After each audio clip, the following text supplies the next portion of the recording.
Hello and welcome to a special episode of the Fiber Tales podcast. In this podcast, I want to talk about some of my most and least popular designs and talk a little bit about what made these designs popular, why I think some of them are not so popular, and talk about my own thoughts about the designs and just a little bit about working as a knitwear designer, trying to figure out what people like, trying to create what you like yourself, what you really want to create, and finding that balance. That's something I think a lot about. And I asked on Instagram if you thought this would be interesting to hear more about. So I have made a little pile of my 3 most popular and my 3 least popular patterns. Before I get into what are my 3 most popular and least popular patterns, I want to just explain what I base this on. So I base this on sales, and I just looked at my overall sales, which pattern has more downloads. But just keep in mind that some of these patterns are older and some of these are newer. And of course, the longer a pattern has been on Ravelry, the more downloads it might get. But I still think these will show you what people like more and what I sell more of, because in the end, this is what it's mainly about, what people like to buy when it comes to knitwear patterns from me. Might be different from other designers, but this is my experience. I can only talk about my own experience.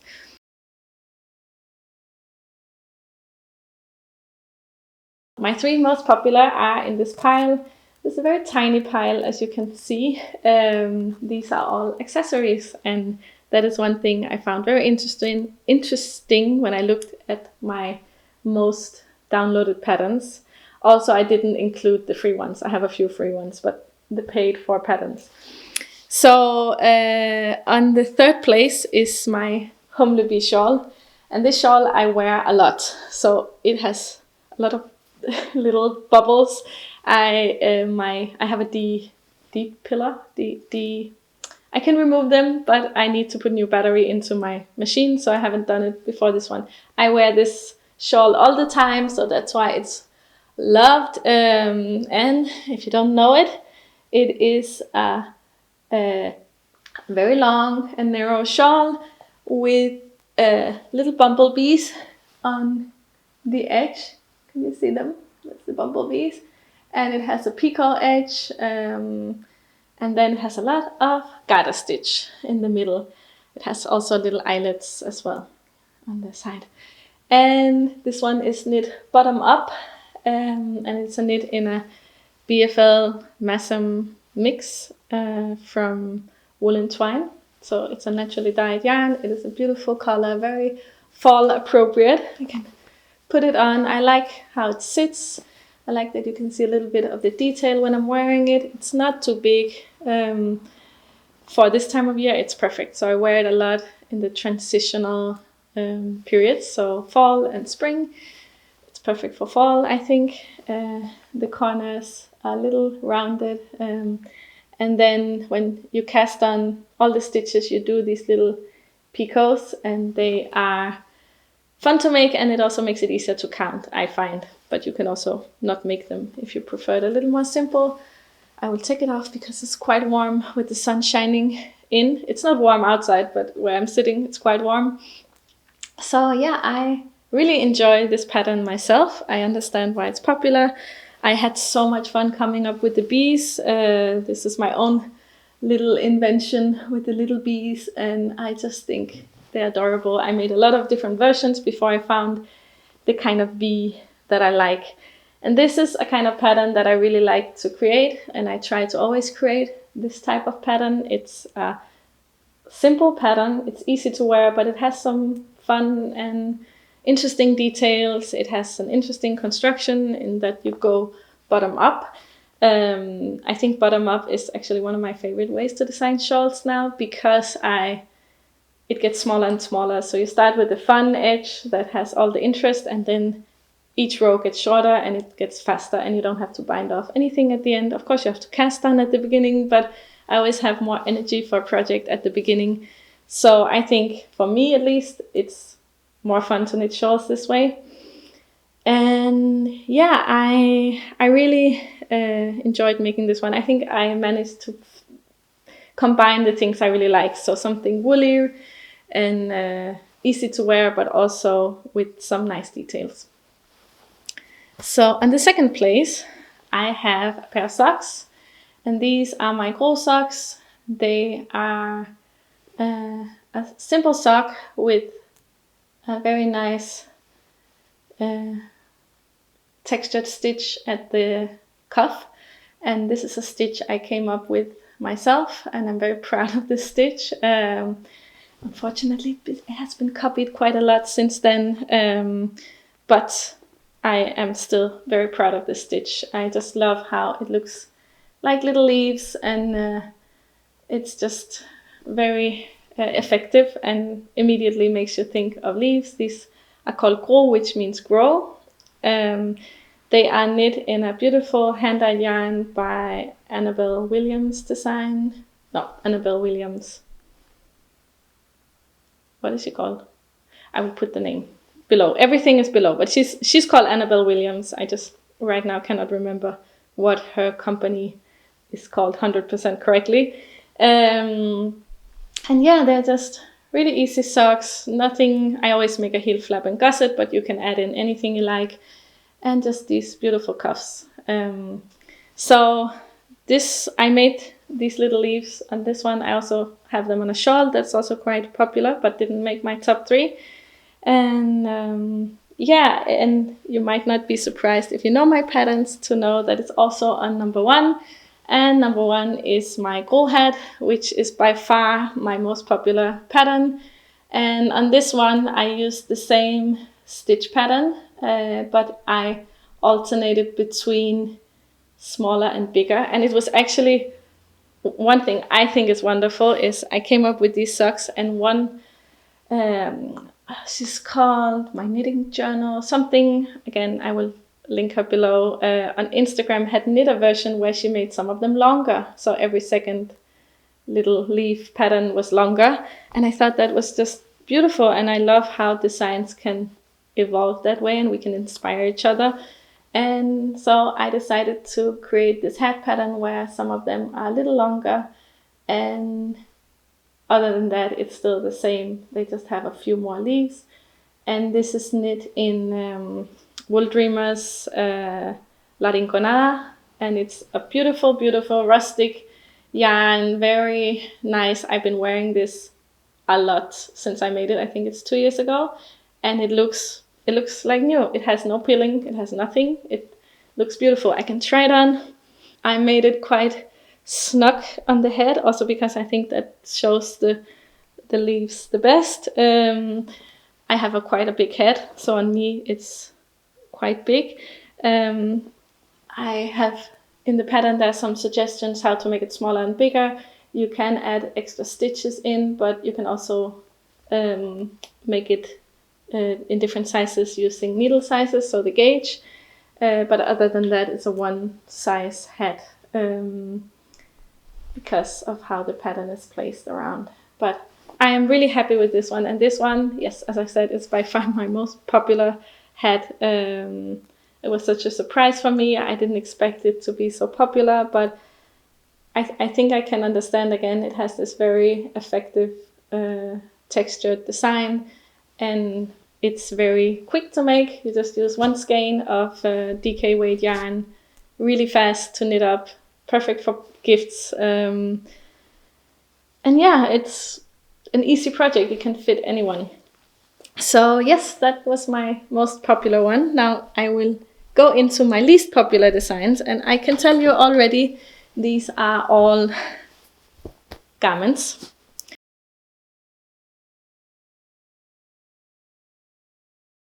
This pile is a little bit bigger and a little harder to get under control. The first one that I'm going to show you is my third least popular pattern, but the disclaimer is it hasn't been online for very long as I released it this year. But I decided to just keep it in. I didn't want to try to figure out how to measure things. But I have found that these type of designs are not my most popular for different reasons. So this is my Duety, which is a very sweet little summer knit or spring knit or fall knit, or you can wear it all year round, but it's knit in a cotton linen blend yarn. It's has short sleeves, quite airy to wear.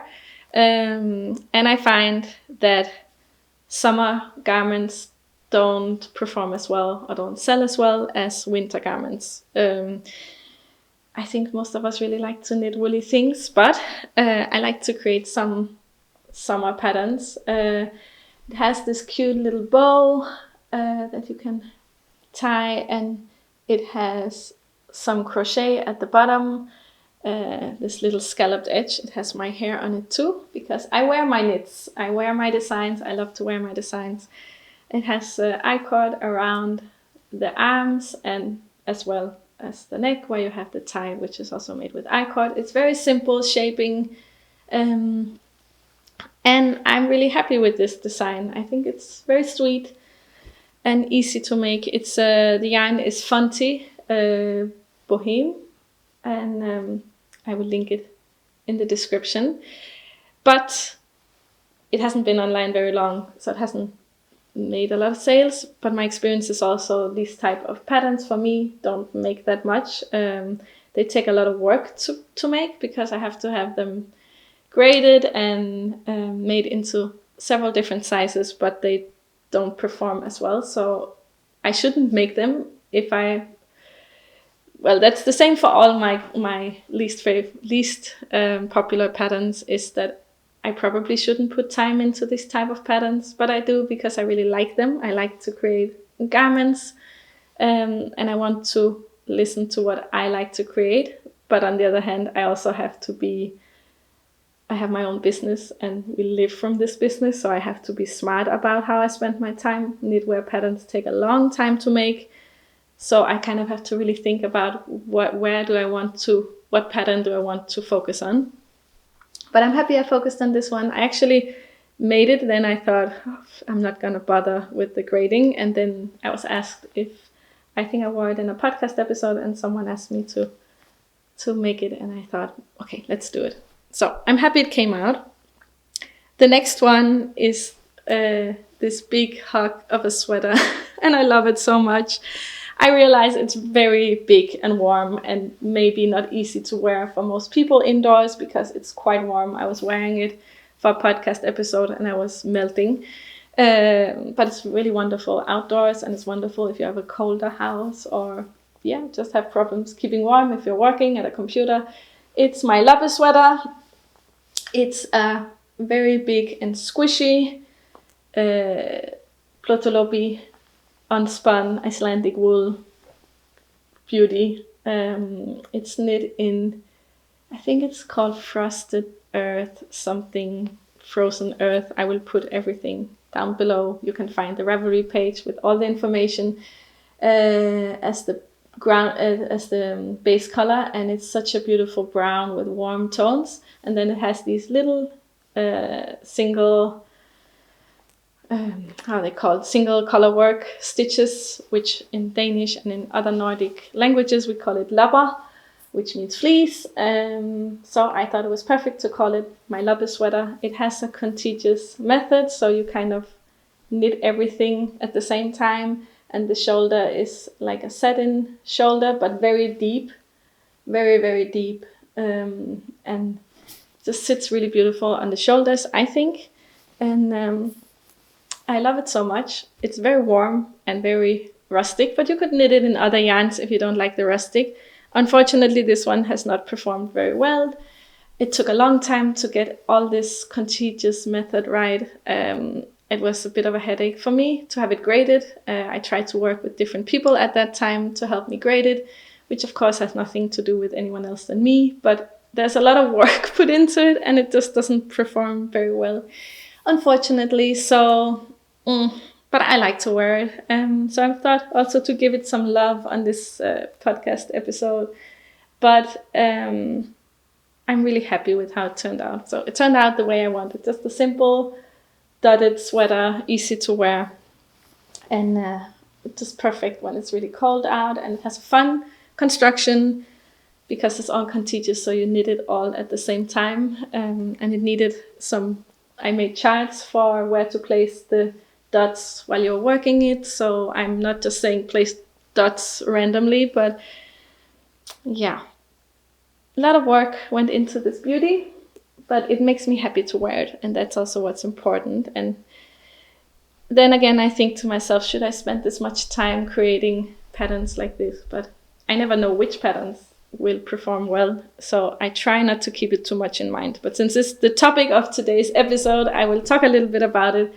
It's just a little bit hard for me to see my little babies go out into the world and then not perform as well as I would wish. Let me just close the door for a second. Okay, so the very last one, the last on the list of my patterns, it hasn't been out for so long. I released it last winter, I think. But again, it's 1 year, so...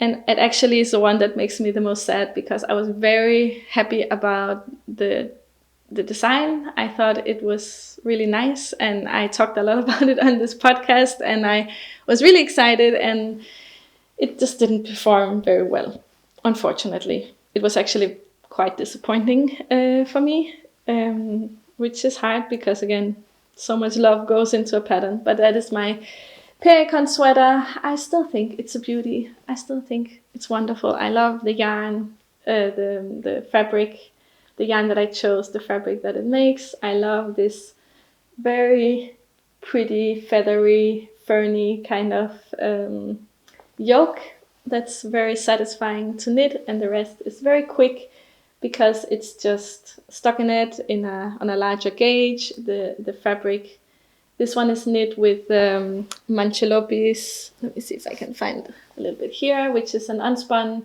yarn from Wool Dreamers. It's a Spanish merino, and I held it together with silk mohair,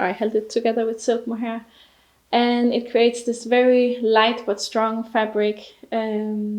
It's been wearing beautifully. I've been wearing it quite a lot. I was afraid it would peel because it's an unspun, and that could be an issue, but it hasn't, and it's still just as lovely as when I made it. And I think it's a perfect sweater, very simple, fun to make, easy top down, round yoke, but it didn't perform well, and I don't know why. And I don't know if there's always an answer. Sometimes things just... Because for me, these two have a bit of the same thing happening, like a simple, effective pattern, but this one just didn't work out as well. And that's the way it is. But it's something you have to also deal with when you're a knitwear designer. You have to deal with putting all your time and effort into a pattern for months and months and months, and then it just doesn't perform as well as you wished. And that can be really hard. I had plans to make more things with this pattern, but then I also really like to just make new things after I use the specific pattern for some time, because you could say, since I have the gold socks and the gold hat that both performed really well, shouldn't I just make a bunch of things? And I had plans for that, but I just felt like it would be fun to work on something else. And in the meantime, it has been used by quite a few other people on very similar designs to what I had in mind, and it just killed my motivation a bit, to be honest. So yeah, it's that's just the way it is sometimes. If I'm not the fastest knitter and not the fastest designer, so sometimes I just have to accept that things move on if I'm not being faster. And yeah, I won't get too much into this because it will also make me upset. But I think looking at these patterns and looking at what is most popular, I think about it, but I also think I like to just feel what speaks the most to me. And I feel very inspired by making garments. Even though they take much more time, they're much more expensive to create as a pattern, I still really love to make them. So I'm still making garments. And then I try to remind myself to make some accessories because they're easy for people to make, and I love to make them, but I think I tend to have more ideas for garments than I have for accessories. I love to make shawls, but for example socks, I think there's so many sock patterns, beautiful sock patterns, it can be hard to come up with something new, and I always have that feeling that I should try to come up with something we haven't seen before, something that's original, creative. That's my goal as a designer, to try to see if I can come up with something else. So I hope this didn't sound sad or anything. That was not my plan, but it is very personal to me talking about my designs. It's also hard to talk about designs that are not performing well. So that's why I started with the happy ones. And but even though sometimes I can feel a little sad about it, I put it away and then I focus on new designs. I keep having ideas for new designs, and if I feel like I don't have any, then I just take a break. And that's why I think it's very important when you work with creative ideas and creative work is not to pressure yourself to come up with ideas, because that can be really hard. Yeah, that was it for this little extra episode. I will have to run because I'm out of time, but I just wanted to share these patterns with you. I hope you have a wonderful day. Bye!